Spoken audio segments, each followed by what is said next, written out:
What's up guys, and welcome back to the Rise of Empires guide. I'm Callistos of State 119, and if you didn't notice, we have reached 400 subscribers, and that can mean only one thing. That means it's time for another episode of the Did You Know in Rise of Empires video series.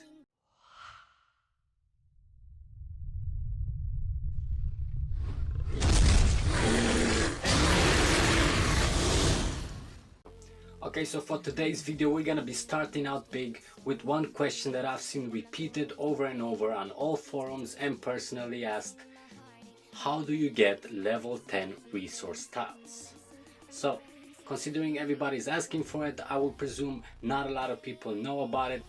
Now let me explain how exactly everything works. Back in the days, in the older states, the alliance tech used to be a bit different, and there you had an option of upgrading the level tiles of the people in your alliance to the maximum of level 10.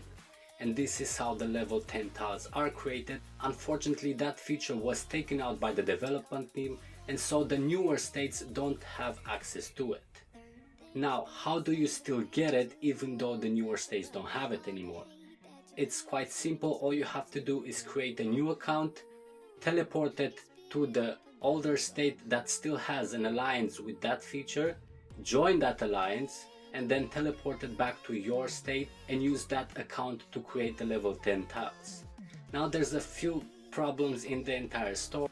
First thing is that only the alliances that already unlocked this feature before the update came still have the level 10 tiles, which means you can only join those specific alliances. It's not like you can just create a new account, make an alliance with it, and that's it.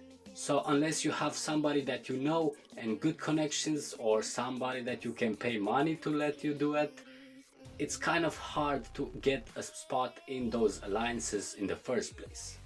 Afterwards, if you do catch a spot in those alliances, remember you have to port that castle before level 6 back to your state and then develop it so you can make level 10 tiles with it while it remains forever in that old state alliance.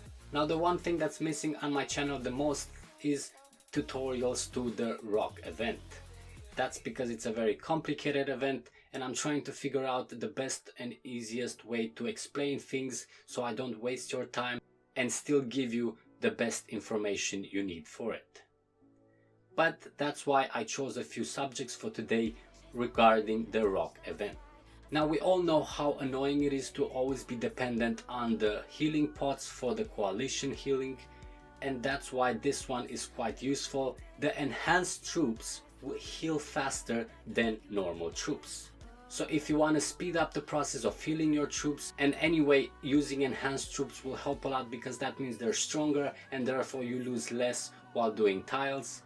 Remember that the enhanced troops will heal faster, so if you want to speed up the process, make sure you start using enhanced troops in your Rock and Eden event.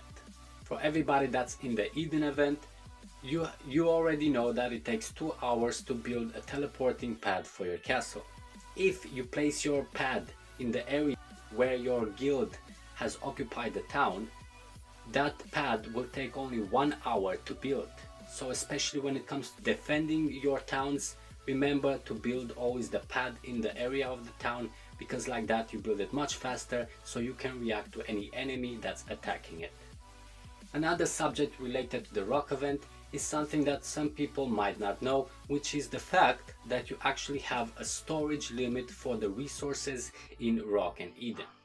And the reason why a lot of people don't notice this is because for the majority of time you are always producing and using those resources over and over, and unless you are at the end of the event and you're storing resources to do the upgrading trick to gain more honor at the end of the event, you're never really in a point where you're maxing out the storage.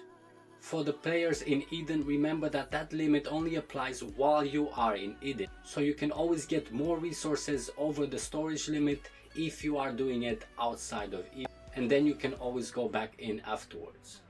Another thing you might not know about for Rock and Eden is if you click on the tile and then afterwards click on the name of the player, you're gonna get an extra menu where you can view the player, block him, or send him a mail, which can be very useful if you just want to very fast contact the player because he took your tile.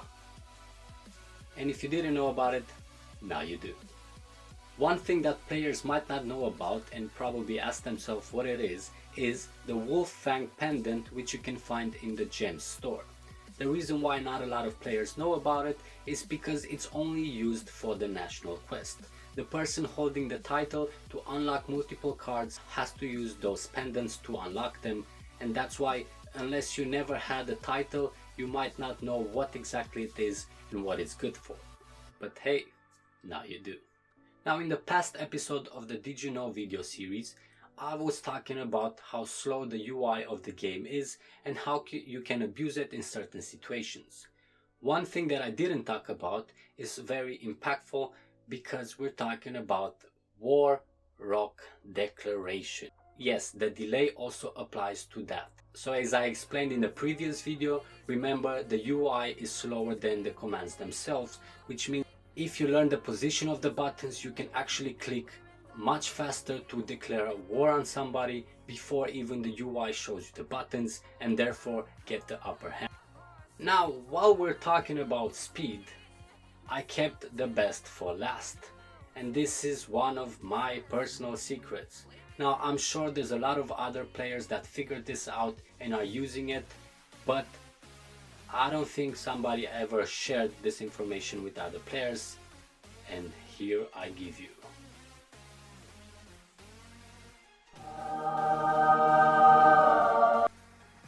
It's the app. What do you think it was, huh?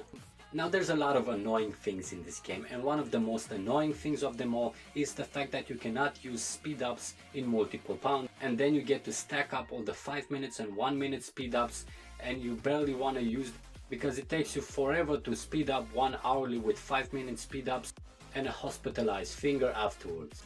And this is the trick to deal with all of it, and I'm not talking about paying money, which does offer you that ability. For all the free-to-play players that still want to have it, there are apps, for example, like the auto clicker, and there are much more with different names but the same features and can do the same thing that you can use. Now, technically speaking, before I continue, this is a third-party app. By the rules of the game, this should be bannable, but this is not used to give you any extra advantage over other players. This is literally to simplify your gaming experience. I personally use it. If you also will use it, remember, you use it on your own risk. Now, what this app does, to simplify it, it literally just clicks on your screen whatever you want it to and how fast you want it to, which when it comes to speed ups is the most awesome thing ever.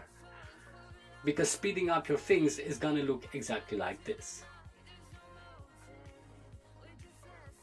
Yeah, I know. You're getting aroused. I know. And this is not the only thing. You can also use this for the dragon exploration, which pretty much gives you an instant usage of all the exploration stamina and of course getting all the exploration success when the chances come. Now, I know what you're thinking. Considering we were talking about speeding up the war declaration in Rock, could an app like this be used for such a thing also? Not that I ever used it to get some extra advantages over other alliances in Rock Wars, but I've heard from a friend of a friend that you could actually use the app also. The app that I'm talking about gives you multiple points that you can program and give clicks and intervals that you can also test out. Now, of course, for the Rock War declaration, you have 3 points that you need to click on. You need to get in the declaration menu, you need to click declare and then click OK. So you have to know exactly where those points are to prepare the buttons from before. You also have to check on how fast your phone is reacting to those clicks. But if you can get to a speed of 0.3 seconds declaration speed. Yep, that fast. And with that said, guys, this is pretty much it for today's episode of the Did You Know in Rise of Empires series. I hope you enjoyed it.